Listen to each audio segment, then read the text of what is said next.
운동 경기 중에 하프타임 있죠. 하프타임이라고 하는 시간이 있습니다. 전반전 끝나고 후반전 잠시 쉬는 시간입니다. 호흡을 가다듬고 전반전 뛰었던 경기를 복귀하고 또 후반전은 어떤 전략을 가지고 시합을 할 것인가, 그 단순히 쉬는 시간뿐만 아니고 어떻게 앞으로 해야 될 것인가에 대한 전략적인 고민의 시간입니다.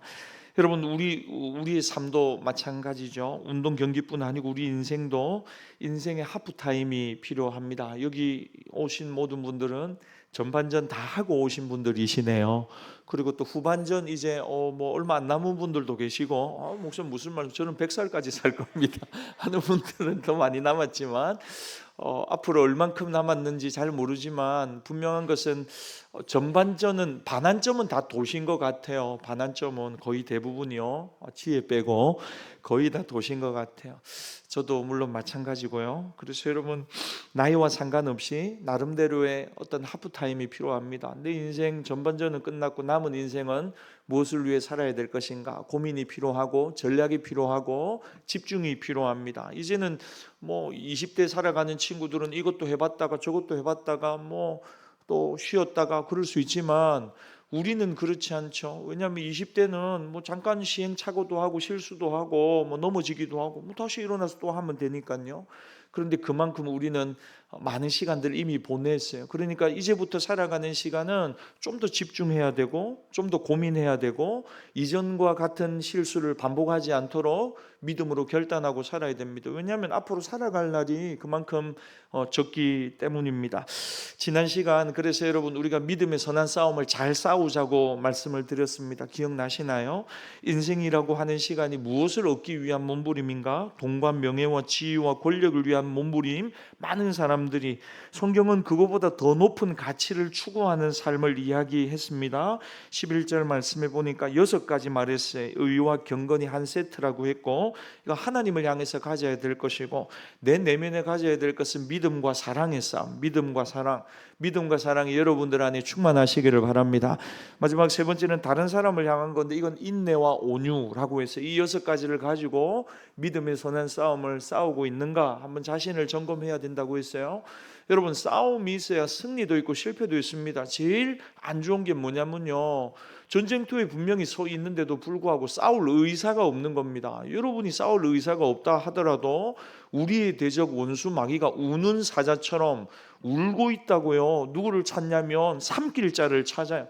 가장 만만한 먹잇감이 누군 줄 아세요? 나 싸움 안 할래 하고는 무장해제하고 그냥 넋놓고 앉아있는 사람들, 원수 마귀의 밥이죠. 적군이 이미 코앞까지 쳐들어왔어요. 그리고 상대방을 제압을 하려고 총을 들고 칼을 들고 옆에 와 있는데, 나는 그런 거 상관없이, 나는 그런 거 안 할래요 하고 주저앉아 있는 사람, 자기가 안 한다고 해서 안 할 수 있는 것이 아닙니다. 여러분, 하나님 앞에 서는 날까지 우리는 치열한 영적 전쟁터 한가운데 서 있다는 사실을 잊지 마시기를 바랍니다. 영적인 긴장감이 없는 신앙생활을 하는 분들이 계시다면, 목사님 뭐 신앙생활 편하죠, 뭐 그렇게 여러분들이 신앙생활 한다면 죄송한 말이지만 100점 100패죠. 늘 원수 마귀에게 두들겨 맞고 있고 이유도 알 수 없는 질병과 사건과 사고, 거기서 원망하고 불평하면서, 여러분, 제일 안타까운 건 뭐냐면요, 시간이 너무나도 빨리 지나가 버린다는 거예요. 원망하다가 불평하다가 하다가 결국은 하나님 앞에 설 날이 너무나 빨리 온다는 것입니다. 여러분, 그게 원수 마귀의 공격입니다. 그게 뭔지 아세요? 인생을 허랑방탕하게 보내는 겁니다. 순식간에 지나왔어요. 근데 하나님 앞에 되돌아보니까 한 일이 아무것도 없는 겁니다.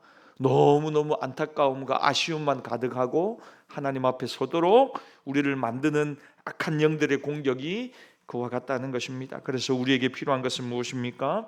마음의 믿음의 선한 싸움을 싸워야 되겠다 하는 결심을 가지는 겁니다. 쉽지 않습니다. 왜냐하면 결과가 쉽게 보이지 않거든요. 외롭기도 합니다. 그래서 이 싸움을 하면서 바라봐야 할 분이 계신데, 롤 모델이 있는데, 그분이 바로 빌라도의 법정에 서신 예수님이시다. 지난 시간에 제가 그렇게 말씀드렸어요. 왜냐하면 모든 불의와 거짓이 있는 곳이 빌라도 법정이거든요. 판을 치는 거예요. 정의가 없어요. 정직도 없어요. 그런데 예수님이 그곳에 서 계시면서도 믿음의 선한 싸움을 싸우시고 꿋꿋하게 감당하시면서 그 믿음을 흔들림 없이 끝까지 사명 감당하면서 그 길을 걸어가더라 하는 것입니다. 여러분, 변명하거나 다른 사람 탓하거나 환경 탓하지 않고 우리가 믿음의 선한 싸움을 할 때 사람들이 몰라주더라도 내 마음에 갈등이 물밀듯이 몰려든다 하더라도 우리 마음이 빌라도 앞에 서신 예수님 생각하면서 날마다 새로운 위로와 힘을 얻고 계속해서 그 믿음의 경주를 잘하는 저와 여러분들이 다 되시기를 바랍니다.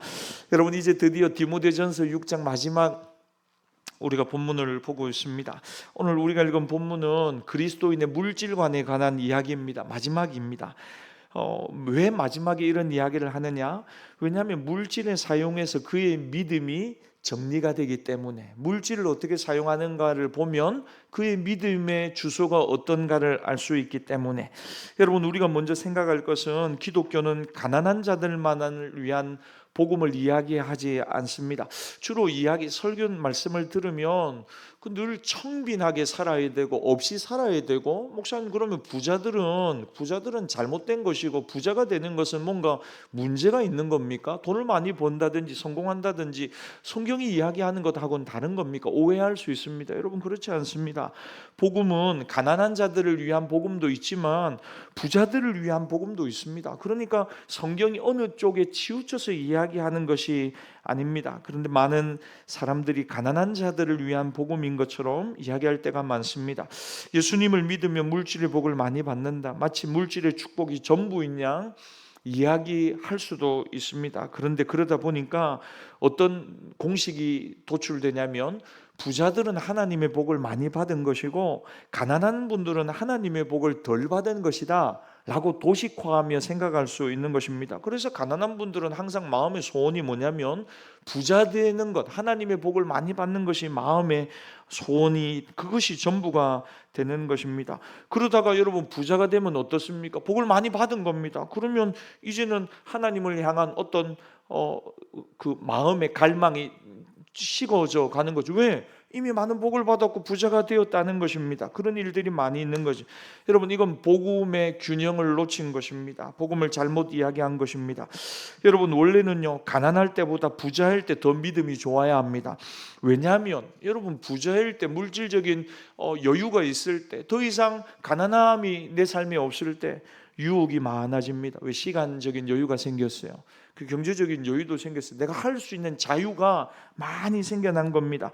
가난할 때 돈을 달라고 기도하는 것보다 돈이 주어졌을 때 하나님께 이제는 물어야 됩니다. 하나님, 이걸 슬기롭게 지혜롭게 써야 되겠는데 하나님 어떻게 사용해야 될까요? 하고 하나님께 더 많이 자주 물어야 하는 것입니다. 왜? 하나님은 주시고, 여러분 잘 들으세요. 하나님 여러분들에게 주시고 주신 다음에 하나님은 찾으십니다. 하나님 여러분들에게 주신 다음에 그 다음에 또 찾으신다니까요. 그걸 어떻게 써야 되는가 하고는 하나님 오히려 찾으신다니까요. 오늘 말씀을 통해서 한번 여러분들이 생각해 보셔야 돼요. 오늘 본문에 보면 부자들에게 디모데야, 이것을 이야기하고 가르쳐라 하고 디모데전서를 마무리하면서 이야기합니다. 저는 오늘 본문 마지막을, 디모데가 이 편지를 바울로부터 받아서 읽을 때에 부담을 많이 가질 수밖에 없다고 생각합니다. 왜냐하면 디모데는 여러분 젊은 목회자입니다. 교회 안에 예를 들어 돈이 많거나 부유한 높은 지위 있는 분들이 있는데 한번 생각해 보세요. 가난한 분들을 신방을 다니면서, 연로한 분들 신방을 다니면서, 병원을 신방을 다니면서 믿음으로 사십시오, 하나님을 더욱 의지하십시오, 하나님의 은혜가 임하기를 원합니다 하고 권면하는 것은 너무 좋은 일이거든요. 은혜로운 일입니다. 제가 부교육자 시절에 신방을 이런 표현이 좀 그런데 건수를 채워야 합니다. 왜냐하면 신방을 해야 될 분량이 있는 겁니다. 왜냐하면 제가 맡은 교구만 해도 한 300가정이 됩니다. 300가정. 한 가정당 4명씩 하면 1200명 되겠죠. 제가 맡은 분들이 그렇게 많아요. 교구가 커요. 그러니까 한 주에 제가 의무적으로 가야 되는 병원 환자들만 해도 10가정이 넘는다고 생각하면 됩니다. 근데 새 가족도 가야 되고 지난주 결석한 분들도 신방해야 되고, 그러니까 주중에 찾아뵈야 되고 신방해야 될 분들이 너무너무 많이 있는 겁니다. 그리고는 신방을 하고 나면 보고서를 또 온라인으로 빨리 웹으로 적어가지고 올려야 되고 목사님 결제도 바로바로 받아야 됩니다. 화요일 날 주로 신방 가는데 화요일 수요일 날 신방을 갔는데 적게 가든지 아니면 보고서를 안 올리고 퇴근을 하든지 그러면 이제 그 다음 주말에 이제 교육자 회의할 때 이제 불호령이 떨어지는 겁니다.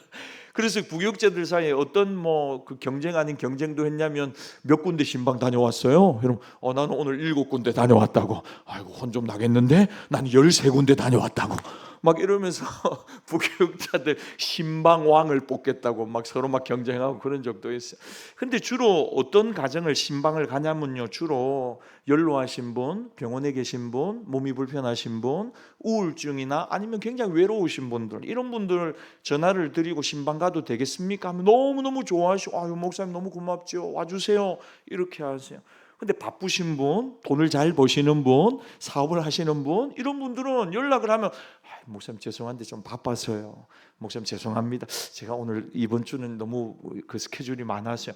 그러니까 그 다음에는 전화 걸기가 어려운 거예요. 그러니까 여러분 주로 신방을 가면 어렵고 힘든 분, 병든 분, 병원에 계신 분들, 고아와 과부와 이런 분들 찾아갈 때가 많이 있는 것입니다. 그러니까 여러분 디모데 입장에서 어려운 분들 찾아가는 신방은 괜찮은 거예요. 권면도 괜찮은 거예요. 근데 부자들을 향해서 뭔가 말을 하기에는 마음의 부담이 있을 수밖에 없는 것입니다. 예를 들어서 어떤 가정을 신방을 갔는데 와, 집에 들어갈 때부터 막 정원이 의리의리한 거예요. 거부해요. 건물도 있고 땅도 있고. 이런 분들에게 가서 부자는 이렇게 살아야 합니다, 믿음으로 사십시오, 이렇게 이야기하기가 쉽겠습니까? 아니면 가가지고 아유 정말 큰 복을 받으셨네요, 부럽습니다 하고 나오는 게 훨씬 더 쉽지 않겠냐는 거죠. 그래서 오늘 본문에 보면 뭐라고 이야기하냐면 두려워 말고 이렇게 하라, 명령하라라고 강하게 이야기하고 있는 것입니다. 그러면 부자들에게 17절에 무엇을 명령해야 하느냐, 우리 17절 말씀 같이 한번 읽겠습니다. 시작. 내가 이 세대에서 부한 자들을 명하여 마음을 높이지 말고 정함이 없는 재물에 소망을 두지 말고 오직 우리에게 모든 것을 후히 주사 누리게 하시는 하나님께 두며. 세 가지를 명령하래요. 그냥 권면하라는 게 아니고 가르치라는 것도 아니고 명령해라. 부한 자들에게, 부자들에게 이 세 가지를. 첫째는 뭐냐면 마음을 높이지 마라, 이거예요. 마음을 높이지 마라. 왜냐하면 부자가 가장 빠지기 쉬운 시험이 유혹이 뭐냐, 마음이 높아지는 겁니다. 잘 생각해 보세요. 부자는 돈만 있습니다. 여러분 부자는 돈이 많은 사람이 부자입니다. 뭐가 많다고요? 없으니까 말도 안 나오죠. 여러분 뭐가 많은 사람을 부자라고 한다고요? 돈이 많은 사람을 부자라고 한다고요. 그런데 돈만 많은 겁니다. 부자는 다른 것도 많은 게 아닙니다. 돈만 많은 겁니다.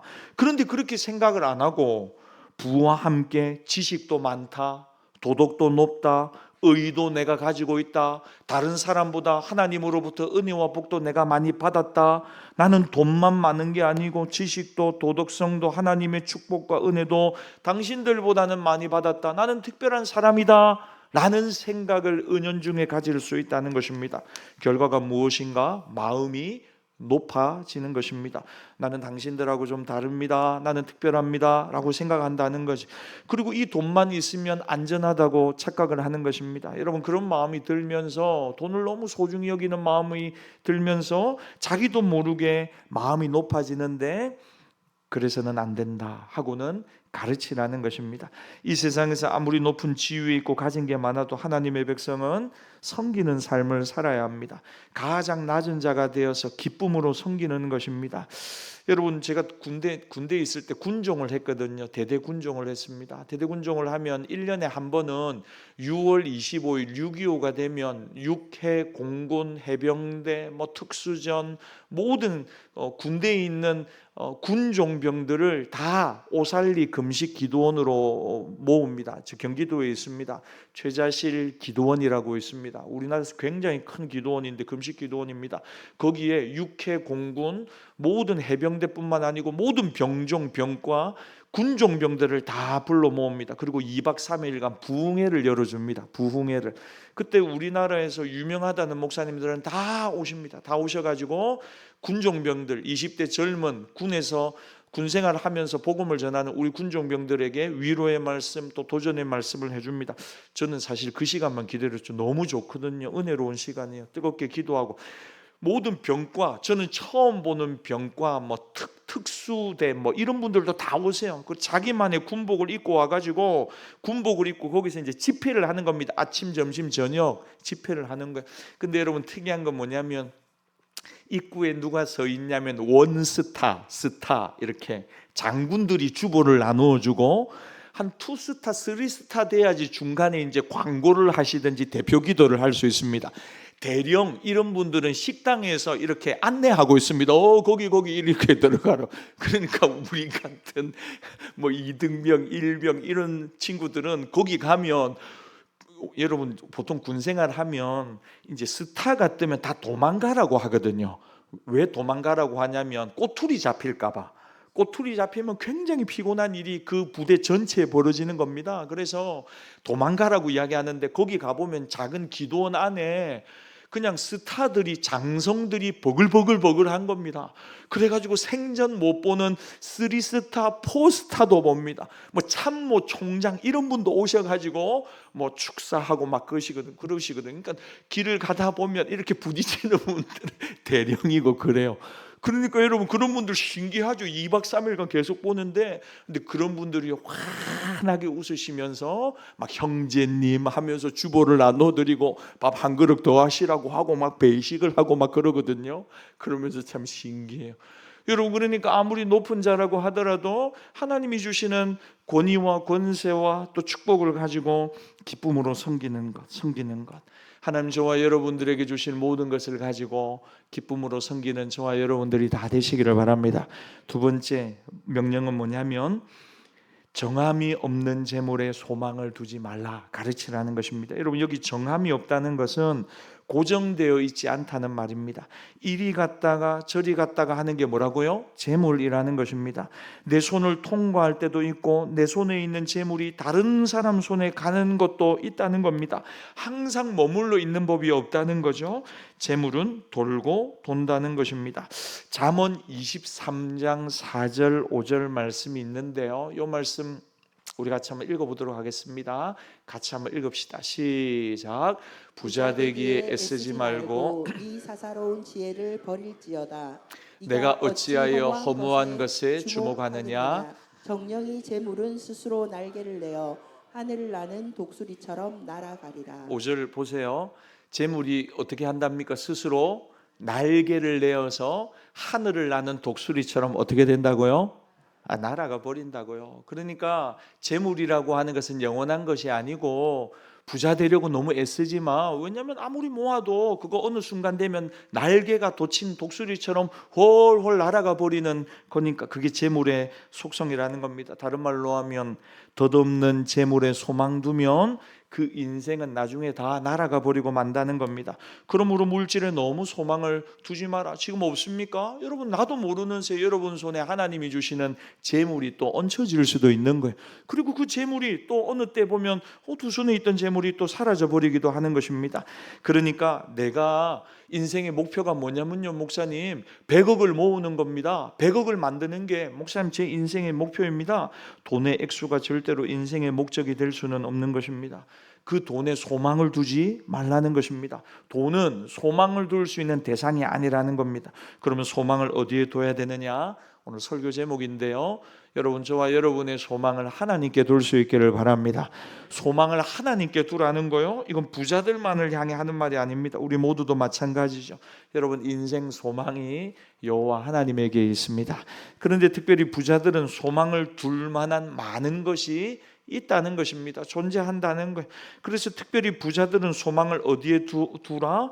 허탄한 것에 두지 말라. 돈에 두거나 물질에 두거나 그것을 목표로 인생을 삼지 말고 소망을 하나님께 두라는 것입니다. 그러면 그 하나님은 어떤 분이신가?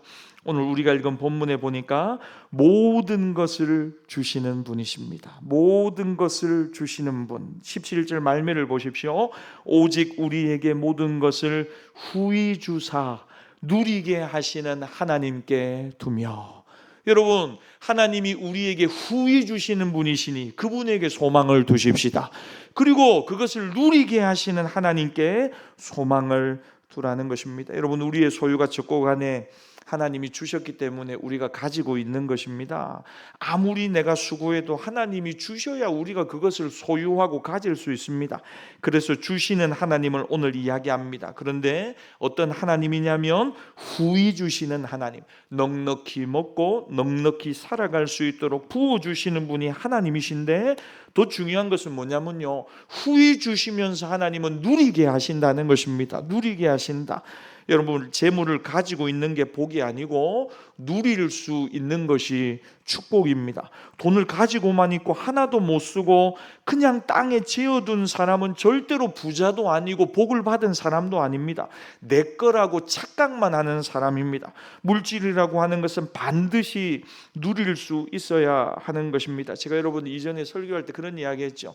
미국의 LA에 대저택이 있는데 그 대저택을 누리는 사람은 누구냐면 하우스키퍼라는 거예요. 왜냐하면 아침에 일찍 일어나가지고 후다닥 주스 한 잔 마시고 출근을 해요. 그 집 그 주인이요.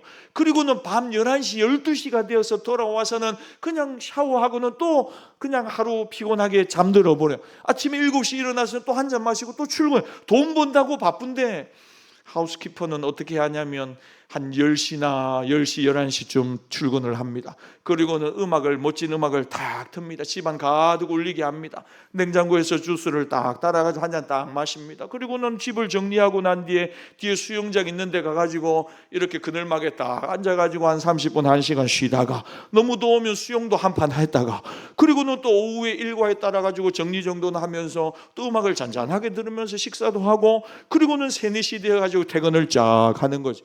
여러분, 그 집을 진짜 누리는 사람은 누구라요? 그 주인이 아니고 하우스키퍼라요. 여러분, 우리가 하나님이 주시는 많은 것을 가지고 살아가는데 누리지 못하고 살아가는 경우들이 너무나 많이 있습니다. 그런데 여러분, 하나님은 여러분 우리가 가진 작은 것도 누리게 하십니다. 누리는 방법이 뭔지 아세요, 여러분? 감사하는 것입니다. 여러분들에게 있는 거 있잖아요. 그걸 감사하는 것입니다. 오늘 아침상을 받아서 너무너무 감사하는 겁니다.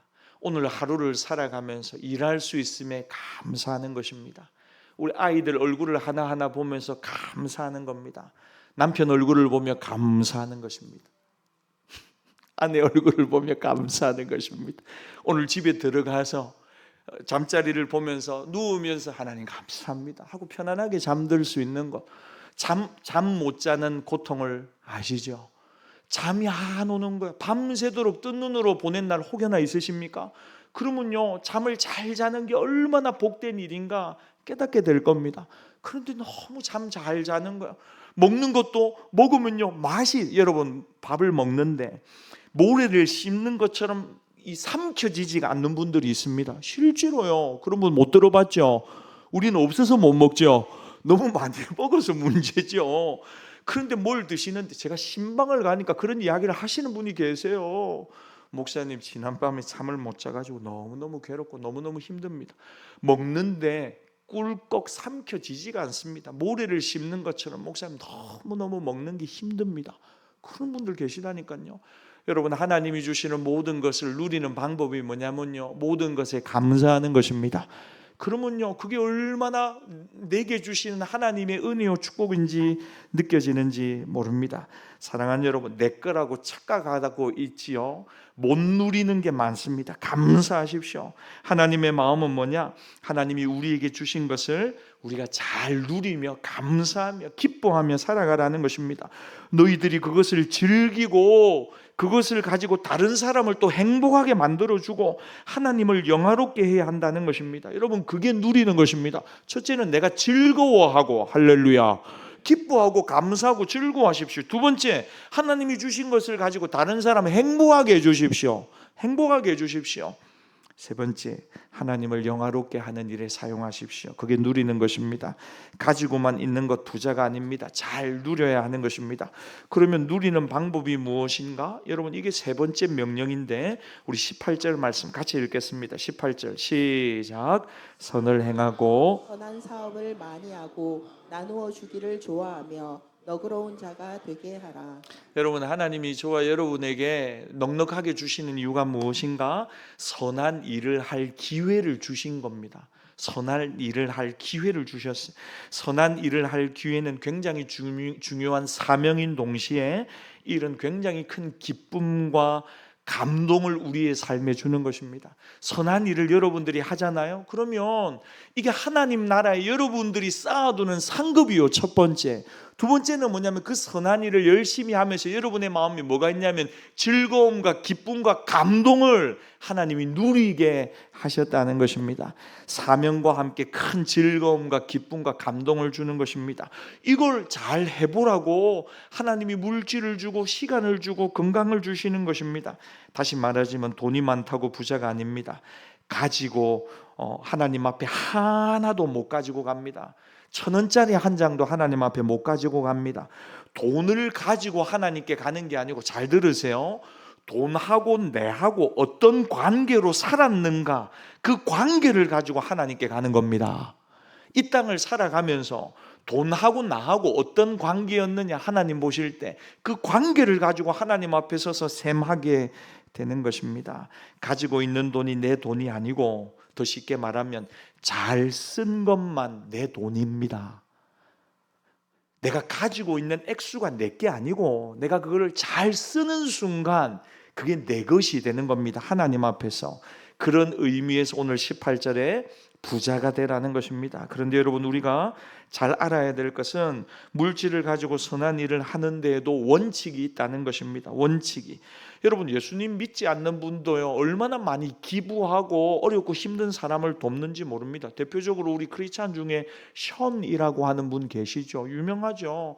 그분은요, 저는 가수고 뭐 착한 일, 선한 일 많이 한 거 알고 있었는데 요즘은 엄청나게 뛰시대요. 조깅을 하대요. 그래서 내가 뛴 킬로수만큼 또 같이 뛰자고 해서 여러 사회 영향이 있는 연예인들이나 이런 사람들과 같이 뛰면서 뛴 거리만큼 또 기부를 하는데, 그거 하면서 발생한 여러 가지 뭐 유튜브라든지 다른 여러 가지 사회적인 효과들을 가지고 다른 기업들도 같이 오십시오 하십시다 해가지고 많은 기부 활동을 하더라고요. 그러니까 여러분, 세상에 있는 많은 사람들도 물질 그냥 쓰는 게 아니구나 하고는 어렵고 힘든 사람들을 돕는데 많이 사용하고 있습니다. 그런데 여러분, 우리 예수 믿는 사람들은 그거보다 더 높은 차원의 물질을 쓰는 원리가 있고 방식이 있다는 것입니다. 여러분, 다른 어려운 사람을 도와주더라도 여러분 기억하세요. 특별히 성경은 믿는 사람들을 도와주는 데 먼저 집중하라, 그렇게 이야기해요. 믿는 사람들, 우리 가운데 믿는 사람들, 어려운 사람들 도와주라고 이야기를 합니다. 그러면서 하나님의 이름이 높임을 받도록 하라고 하라는 것입니다. 다른 사람을 도와주는 방법이 아주 중요한데 선행이라고 똑같지 않습니다. 특별히 유대교회 랍비들 사이에서 선행의 황금 계단의 이론이 있습니다. 선행의 황금, 선행은 이렇게 하십시오 라고 하는 원칙이 있는데 한번 여러분 들어보십시오. 그러니까 낮은 선행이 있고 높은, 하나님이 정말 기뻐하시는 선행의 차원이 있다는 거요.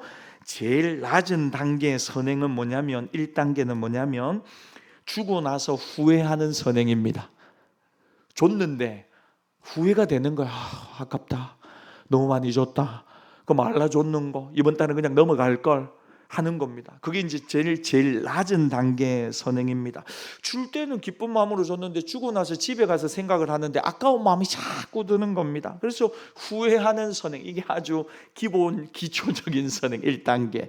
주고 나서 후회하는 선행. 두 번째 선행은 뭐냐면 주기는 주는데 받는 사람의 형편을 전혀 배려하지 않는 선행입니다. 저 사람에게 뭐가 필요한지 생각하지도 않고 단칸방에 살고 정말 어려운데 사는 분인데 네 식구 다섯 식구가 사는데 건조기를 선물을 해줬어요. 건조기를 놓아 집에 줘봐야 놓아둘 데도 없어요. 대형 큰 TV를 선물을 해줬어요. 100인치 이런 거 200인치 단칸방에 사는데 생각지도 않아. 그냥 내가 주고 싶어서 뭐 이제 올해 월드컵이 있으니까 온 식구들 축구 경기 환하게 보라고 선물했다고. 자기는 좋은 거예요. 아우 뿌듯하다. 그런데 여러분 그 집에는 그거를 어디 놔둘 데도 없고 놔둘 공간도 하나도 없어요. 내 기분에 따라서 그냥 내 마음이 그냥 생각이 그러니까 전혀 그 사람 생각하거나 배려하지 않고 주는 선행. 이게 두 번째 단계 선행이에요. 세 번째는 뭐냐면 주기는 주는데 요청하지 않으면 절대로 주지 않는 선행. 달라고 구해야 주는 선행. 인색하죠. 인색한 선행. 네 번째 단계 선행은 뭐냐면 주면서 말이 많은 선행. 주기는 주는데 뭐라고 하냐면 주면서 참 이 돈을 벌기 위해 제가 얼마나 고생했는지 모릅니다. 돈 벌기 쉬운 거 아닙니다. 부담을 팍팍 주는데 그걸 받는 사람의 마음에 자존심이 너무 상하는 겁니다. 뭐 괜히 왔다. 이러려면 안 받을 건데 이런 마음이 드는 겁니다. 네 번째 단계 선행. 다섯 번째 선행은 뭐냐면 받는 사람은 아는데 준 사람은 누구에게 줬는지 모르는 선행. 다시요. 받은 사람은 알고 있어요. 누가 전해줬는지. 그런데 그걸 준 사람은 누구에게 흘러갔는지 모르는 선행. 그러니까 줬는데 이분이 베풀었는데 구제를 자기는 고맙다는 말을 들을 사람이 없는 거예요. 좀 높은 단계죠. 이 다섯 번째. 그리고는 대가를 요구하지도 않습니다. 왜? 내가 구제하고 흘려보낸 물질이 누구에게 갔는지 알아야지 저 사람도 내가 힘들 때 주겠지 생각을 하는 건데 모르는 거예요. 이 물질이 어디로 흘러갔는지를 몰라요. 대가를 요구 못해요. 여섯 번째 선행은 뭐냐면 이제 다 와가요 여러분. 여섯 번째 선행은 뭐냐면 내가 누구에게 준 줄은 알지만 받는 사람은 누구에게 받은 줄을 모르는 선행. 이 거꾸로죠.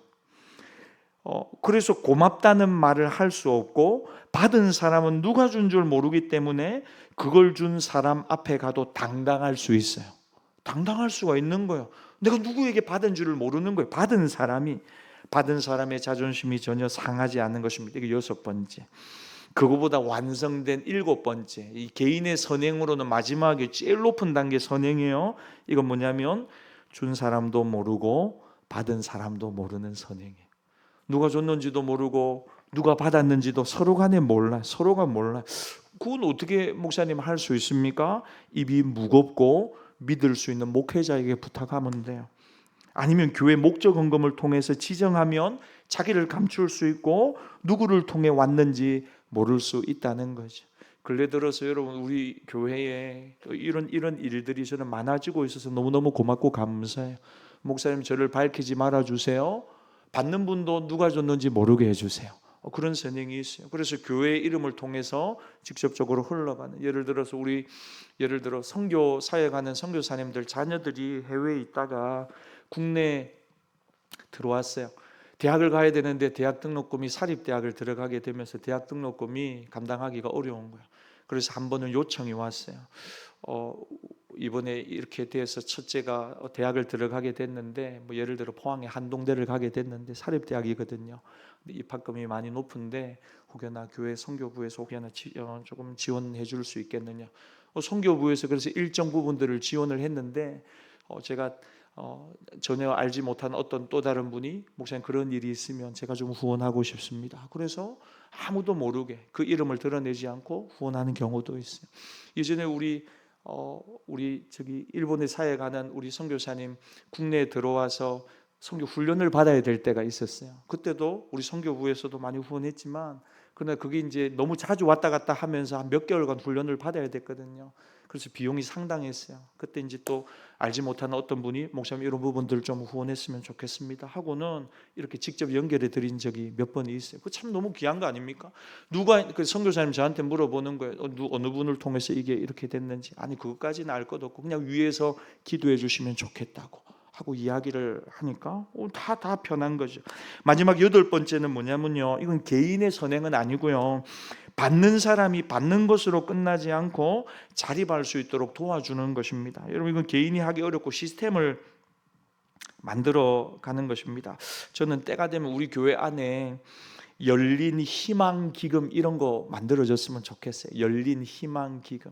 그래서 예를 들어 여러분, 우리가 이 사직 3동 지역 안에 어렵고 힘든 분들을 도울 수 있는 다양한 방법들을 우리가 만들어 갔으면 좋겠어요. 그래서 열린 장학회가 좀 커지면요, 지역 안에, 우리 교회 안에 있는 친구들, 우리가 추수감사주일 때 1년에 한 번 장학금 지급하지만 지역 안에 있는 혹여나 정말 고아가고 어려운데 공부하고 싶은 어려운 가운데 있는 분들이 열린 교회를 향해서 열린 희망 기금 신청합니다 했을 때 얼마 안에서 마음껏 공부할 수 있도록 후원해 주는 거예요. 후원해 주는 거예요. 청년들이 뭔가 새로운 일을 창업을 하고 싶은데, 서울에 실제로 그런 교회들이 있어요.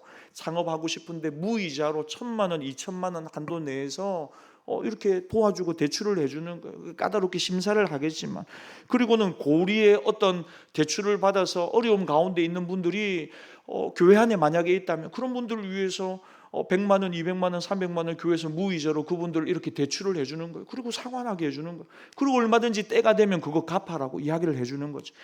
제가 그 대학원, 신학대학원 다닐 때 가난한 전도사님을 위한 장학금이 있었어요. 성적하고 상관이 없어요.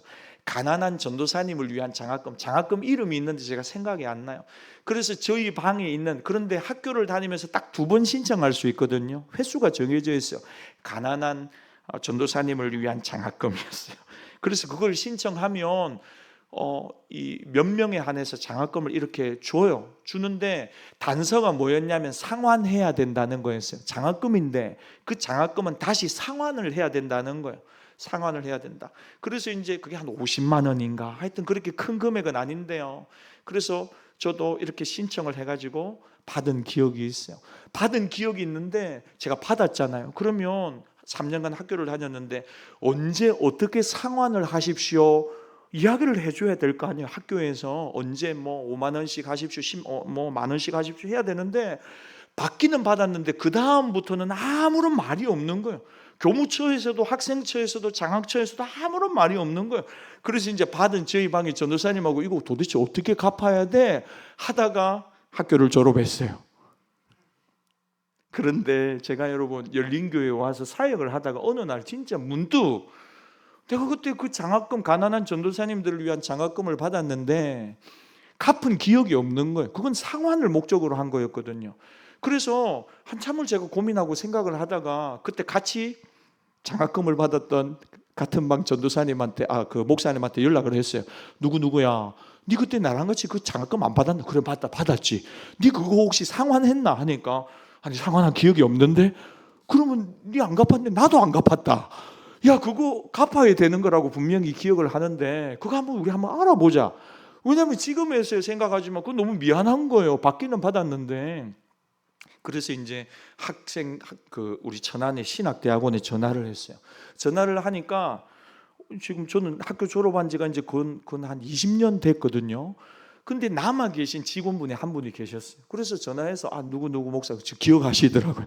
그래가지고 저희들 학교 다닐 때 요런 장학금이 있었는데 저희들이 그걸 상환해야 되는 건 줄 아는데 그 상환을 안 했다고.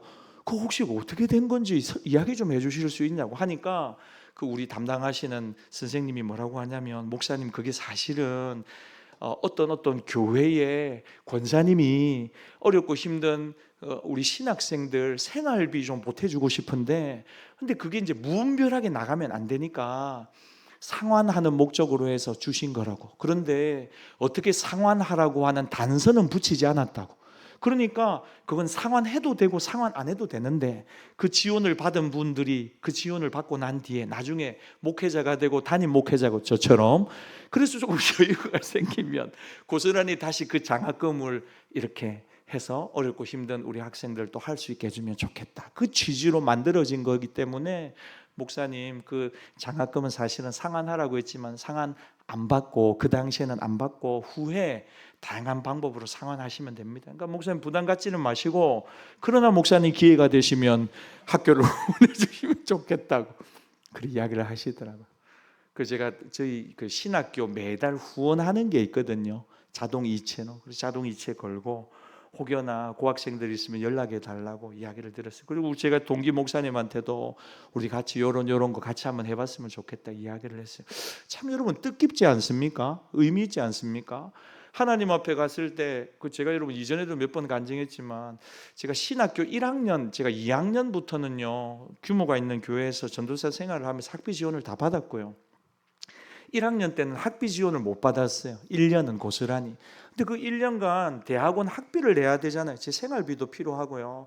왜냐하면 제가 이제 원하는 곳에서 사역을 했거든요. 근데 그 교회에서는 저한테 한 달에 한 15만 원 정도 이렇게 사례를 주셔서 학비는 전혀 지원이 안 되고요. 그래서 2번 제가 학비를 내야 되는데 이 2번 학비를 어떻게 냈냐면요.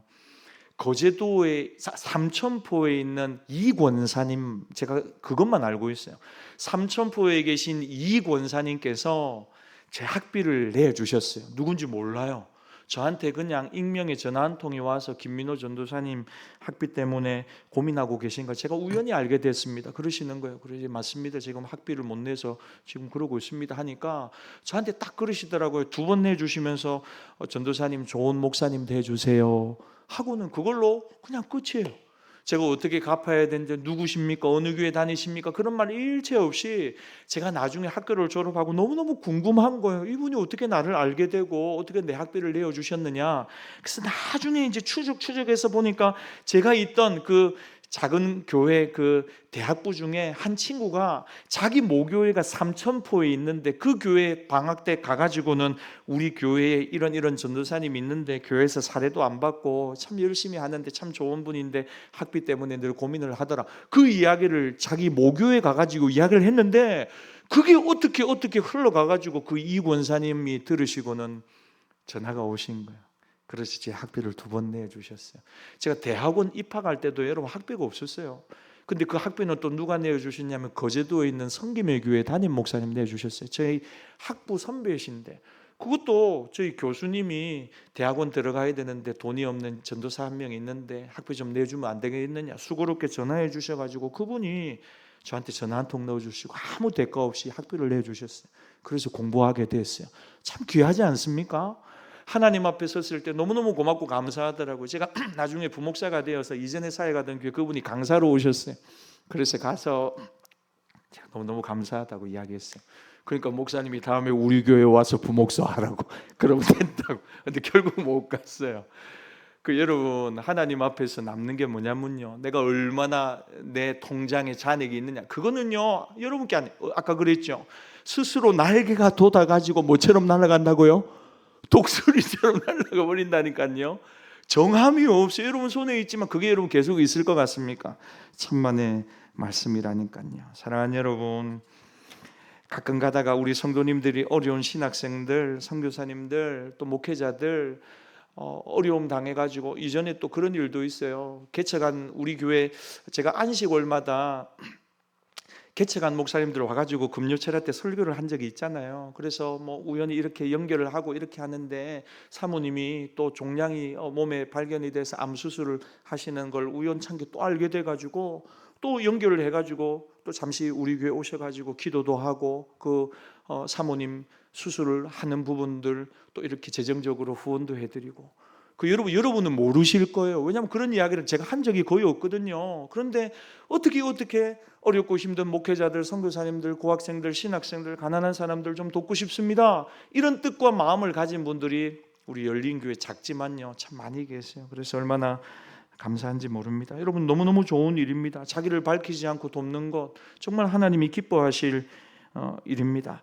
여러분 도움을 받는 그 사람이 부끄럽지 않도록 배려하고 하나님이 마치 베풀어 주시는 것인 양 위로를 얻을 수 있도록 그게 여러분 사실은 지혜지요. 여러분 그런 선행을 우리가 마음껏 할 수 있다면 얼마나 좋을까요? 여러분 그런 의미에서 참 부자 되십시오. 그리고 하나님의 물질의 복을 많이 받으시기를 바랍니다. 성도님 중에 어떤 분은 목사님, 내 평생에 하나님의 교회를 짓고 싶습니다. 하나님의 교회를 한번 건축하고 싶습니다. 그 여러분 얼마나 영광스러운 일인지 모릅니다. 사업을 하거나 여러분 그런 분들은 그런 마음의 소원을 가지고 기도하십시오. 하나님, 내가 이 땅을 살아가는 동안 하나님의 교회를 국내에서든 아니면 해외에서든 하나님 지을 수 있는 경제적인 힘과 능력 달라고 여러분 그렇게 기도하시고 하나님의 복을 구하십시오. 어떤 분들은 교회에 필요한 땅과 건물을 사서 헌물하기도 합니다. 여러분 뭐 멀리 갈 것도 없죠. 요 앞에 우리 큰 부전교회도 안 그렇습니까? 그 지역의 땅이 뭐 어마어마하다고 제가 알고 있는데요. 지금은 소천하셨지만 한 장로님이 그 부지를 매입하셔가지고 교회에다가 여기다 교회 지어 달라고 해가지고 헌물을 했다는 사실을 많은 분들이 알고 있습니다. 여러분 교회는 여러 다양한 생각을 가진 분들이 계십니다. 마음이 하나가 안 되면 뭔가 일을 진행하기가 어려울 때가 있습니다. 내가 볼 때는 뭐 교회 그거 급한데 아닌데, 근데 어떤 분이 볼 때는 그거 좀 교회가 있으면 좋겠다는 마음을 가질 때가 있잖아요. 여러분 그럴 때는 과감하게 어떤 분들이 땅을 사기도 하고 건물을 사기도 하고 그러면서 이러라고 하나님 내게 축복을 주신 거야 하면서 교회가 그 일을 감당할 수 있게 할 때도 있는 것입니다. 그래서 교회가 그 일을 굉장히 거침없이 진행할 수도 있는 것입니다. 왜냐하면 이 사람 허락도 받아야 되고 저 사람도 설득해야 되고, 그래서 한 마음이 되어서 뭔가 큰 일을 해나가기는 쉽지 않은 것입니다. 해외 선교사님을 도와서 교회를 건축하는 것, 그것도 참 좋은 일입니다. 그런데 거기에도 지혜가 필요하죠. 왜냐하면 선교사님과 함께 개인이 뭔가 교회를 짓고 뭔가 후원을 한다, 그 나중에 시간 지나면 여러분 그 다 사라지고 그 건물만 남는데 그 건물을 유지하거나 관리하거나, 그래서 흐지부지 시간이 되어버리는 경우들이 많이 있는 것입니다. 그래서 가장 좋은 것은 뭐냐면 교회를 통해서 검증을 하고 교회가 그 교회를 세우게 하고 교회가 위로하고 격려하며 좋은 관계를 맺으면서 관리하게 하는 것, 그것이 참 좋은 것입니다. 여러분 여러 가지 제가 이 예와 사례들을 말씀드렸습니다. 선을 행하고 선한 사업을 많이 하는 저와 여러분들이 되기를 축복합니다. 결론이 19절입니다. 같이 읽겠습니다. 시작.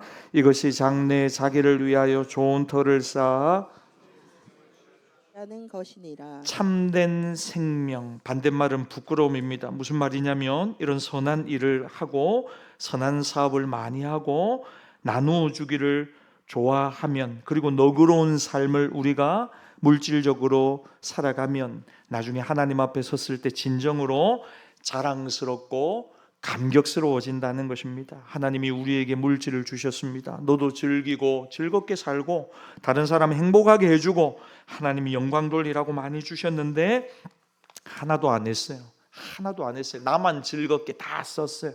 하나님 앞에 섰을 때 뭐라고 하겠습니까? 오늘 19절 말씀을 이야기하자면 엄청나게 부끄러워진다는 것입니다. 엄청나게 부끄러워진대. 그러나 오늘 17절 18절 말씀처럼 하나님이 주신 걸 가지고 이렇게 아름답게 썼어요. 자기도 즐겁게 살고 다른 사람 행복하게 하고 하나님 영광 돌렸어요. 그럼 하나님 앞에 섰을 때 잘했다, 착하고 충성된 종아, 이렇게 인정받는 순간 얼마나 감사할까, 기쁠까, 감격스러울까. 이것을 오늘 본문의 19절에 참된 생명이라고 이렇게 설명을 하고 있는 것입니다. 사랑하는 여러분, 말씀을 정리하겠습니다. 우리가 하나님의 사람으로서 믿음의 선한 싸움을 싸우면 내 인생 후반부를 어떻게 살아갈 것인가, 여러분 큰 과제입니다. 어떻게 하나님의 사람으로 살아가야 되는가, 오늘 설교 제목인데요, 소망을 하나님께 두고 살아가는 저와 여러분이 되시기를 바랍니다. 소망을 돈에 둬서도 안 되고 자녀에게 둬서도 안 됩니다. 자녀는 사랑의 대상이지 소망의 대상이 절대로 아닙니다. 소망은 오직 하나님께만 있습니다. 소망을 하나님께 두고 믿음의 선한 싸움을 싸우는 것입니다. 그리고 주어진 물질과 건강과 지식을 가지고 선한 일에 힘쓰라는 것입니다. 그럴 때 하나님 앞에 서는 그날 잘했다 칭찬이 있을 것이고 그 감격과 그 기쁨을 경험하게 될 것입니다. 그런 미래를 향해 한 걸음 한 걸음 나아가는 우리 모두가 되시기를 주의 이름으로 축복합니다. 주신 말씀 가지고 이 시간 함께 기도하겠습니다. 하프타임이라 그랬죠. 하프타임 가져야 됩니다. 잠깐 멈추어 서서 내 인생 전반전을 정리하고 남은 인생, 남은 시간 하나님 앞에 이렇게 살아가리라 마음먹으라는 것입니다. 엉뚱한 것에 소망 두지 말고 여전히 엉뚱한 것을 찾아서 헉헉거리면서 살아가지 말고 하나님께 소망을 두고 하나님께 마음을 두고 하나님을 기뻐하고 감사하고 작은 것이지만 누리며 살아가는 것이 여러분 행복한 거예요. 누리면서 감사하면요 보이지 않던 것이 보입니다. 많은 것들이 그렇습니다. 감사하십시오 여러분 오늘. 그리고 그것을 누리며 살아가십시오. 작은 것이라도 그게 행복입니다. 하나님이 주시는. 하나님 그리고 남은 인생 베풀고 나누고 다른 사람을 행복하게 하고 하나님 영광 돌리며 살아가는 일에 필요한 지혜를 주십시오. 물질도 주시고 능력도 주시고 건강도 주십시오. 여러분 집중해야 그렇게 살아갑니다. 집중 안 하면 어떻게 살아가는 줄 압니까? 이전하고 똑같아요. 자기 중심으로 살아가는 겁니다. 나, 우리 가족, 우리 아이들 그 한계를 절대로 못 넘어섭니다. 하나님 앞에 섰을 때는 부끄러움밖에 없을 것입니다. 이 시간 한번 결단하는 마음으로 기도하겠습니다. 디모데전서 말씀 우리가 오늘 마무리하는데요. 하나님께 소망을 두고 하나님을 기쁘시게 하는 삶, 다른 많은 사람들에게 감동을 주는 삶을 살아가는 우리의 남은 삶이 되게 하여 주십시오. 인생은 정말 짧습니다. 시간은 얼마나 빠른지요. 하나님 정말 화살같이 날아가는 이 시간 속에서 하나님 꼭 붙들고 살아가게 하여 주시옵소서. 우리 마지막으로 한번 기도하며 나갑시다. 살아계신 하나님 아버지 감사합니다. 믿음의 선한 싸움을 잘 싸우게 하옵소서. 하나님 물질의 영역에 있어서 베풀고 섬기고 나누고 축복하며 살아가는 우리 모두가 되게 하옵소서. 하나님 정신을 차리고 하나님을 소망으로 삼고 살아가게 하옵소서. 세상이 우리의 소망이 아니고 하나님이 우리의 소망이심을 믿습니다. 하나님을 의지하며 그렇게 믿음의 길을 잘 걸어가는 우리 모두가 꼭 되게 하여 주시옵소서.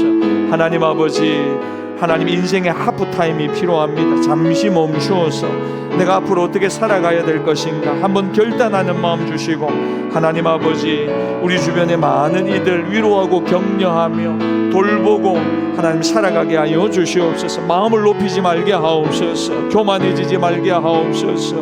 하나님 아버지 정함이 없는 재물에 소망을 두지 말게 하옵소서. 스스로 날개가 생겨서 독수리처럼 날아가 버리는데 하나님 덧없는 돈에 소망 두지 않고 하나님에게 소망 두며 살아가게 하옵소서. 하나님이 우리의 미래이십니다. 하나님에게 우리의 생명이 있습니다. 능력이 있습니다. 모든 것이 있습니다. 하나님은 모든 것을 주시는 분이십니다. 하나님은 그것을 누리게 하시는 분이십니다. 오 하나님 아버지, 하나님이 우리의 복이십니다. 하나님이 주시는 것을 누리며 살아가는 우리 모두가 되게 하옵소서. 한 번만 더 기도하겠습니다. 우리 환우들 위해서 한번 기도하겠습니다. 우리 주변에 몸과 마음과 영혼이 아프고 힘든 분들이 있습니다. 하나님 만져주시고 고쳐주시고 치료하여 주시옵소서. 우리 김영신 집사님 위해서 한번 기도해 주세요. 집사님이 지난 주일을 마치고 열이 올라서 고생을 많이 하셨어요. 지금은 열이 떨어졌고 회복하는 과정 가운데 있는데 잘 회복되게 해주십시오. 사랑하는 딸이 건강하여서 하나님 영광 돌리는 일을 잘 감당할 수 있도록 은혜 베풀어 달라고 한번 기도해 주시고, 질병으로 고통받는 분들 위해서 한번 기도하시고, 이번 주는 여러분 행복 나눔 축제가 있는 주일입니다. 하나님 죽어가는 영혼 살리는 일 하나님이 가장 기뻐하시는 일인데, 하나님 남은 시간 우리가 입을 열어서 예수님 자랑하고 복음을 증거하고 전화를 들어서 내 주변에 많은 이들 이날 초청할 수 있도록 은혜 베풀어 주시옵소서. 우리 주여 한번 부르짖고 마지막으로 우리 두 가지 기도 제목 가지고 함께 기도하겠습니다. 주여 하나님 우리 아버지 감사합니다. 하나님 행복 나눔 축제를 통하여 죽어가는 영혼 살리는 이 일에 우리가 쓰임받게 하여 주시옵소서. 복음을 들어야 될 영혼들이 복음을 듣게 하여 주시고 복음을 알게 하시고 하나님 앞으로 나오게 하여 주시옵소서. 하나님 모든 환우들에게 은혜 베풀어 주시옵소서. 우리 김영신 집사님 만져주시옵소서. 주님 강건하게 하옵소서. 고쳐주시옵소서. 힘을 주시옵소서. 팔과 다리에 힘이 넘쳐나게 하시고 열이 떨어지게 하시고 모든 염증이 사라지게 하시고 염증 수치가 정상이 되게 하시고 건강한 몸으로 하나님과 교회를 섬기게 하시고 많은 이들의 위로되게 하여 주시고 하나님 살아계신 증거되도록 하나님 은혜 베풀어 주시옵소서. 행복 나눔 축제 오는 한 분 한 분마다 복음의 말씀 듣게 하여 주시고 변화되어서 하나님 새로운 삶을 살아가도록 하나님 역사하여 주시옵소서. 좋으신 하나님을 찬양합니다. 가장 좋은 것을 주시는 이름을 찬양합니다. 할렐루야, 할렐루야, 할렐루야. 주님 감사합니다. 주님 영광 돌리며 살아가게 하옵소서. 영광 돌리며 살아가게 하옵소서. 오 주님 감사합니다. 하나님 마음을 높이지 않고 정함이 없는 재물에 소망을 두지 않고 오직 우리에게 모든 것을 후히 주사 누리게 하시는 하나님이 우리의 소망되게 하여 주시옵소서. 하나님은 좋으신 분이심을 믿습니다. 하나님이 우리에게 주시는 많은 축복을 우리로 주님 누리며 살아가게 하여 주시옵소서. 하나님 마음을 높이지 않게 하시고 하나님이 우리에게 물질의 복을 주실 때에 선한 일을 할 기회를 주심을 깨닫고 하나님 많은 하나님이 기뻐하시는 선한 사업에 힘쓰는 우리 모두가 꼭 되게 하여 주시옵소서. 하나님 우리 주변에 어렵고 힘든 사람들 보게 하시고 하나님의 마음으로 품게 하시고 돕고 섬길 수 있는 믿음을, 마음을, 여유를 하나님 꼭 허락하여 주시옵소서. 병든 육신으로 영혼으로 마음으로 고통받는 우리 성도들 주님 위로하여 주시고 여호와 라파의 하나님 치료의 광선을 발하여 주셔서 하나님 빨리 회복되게 하여 주시고 속히 치유되어서 하나님 살아계심을 간증하며 기쁘고 즐겁게 믿음 생활하게 하여 주시옵소서. 이번 주일에 있을 행복 나눔 축제를 위하여 기도합니다. 한 영혼 살리는 이 일에 주님 우리를 사용하여 주시고 많은 분들 당일 예배 가운데 나와 하나님을 만나는 하나님 복음을 듣고 변화된 삶을 살아가도록 주님 역사하여 주시옵소서. 우리는 순종하여 때를 얻든지 얻지 못하든지 남은 시간 이 복음 증거하고 복음을 자랑하고 예수님 자랑하는 우리 모두가 꼭 되게 하여 주시옵소서.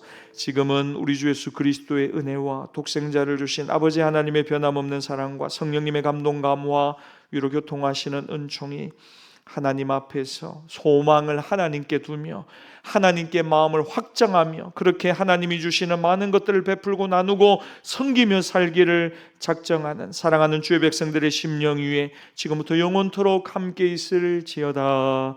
아멘.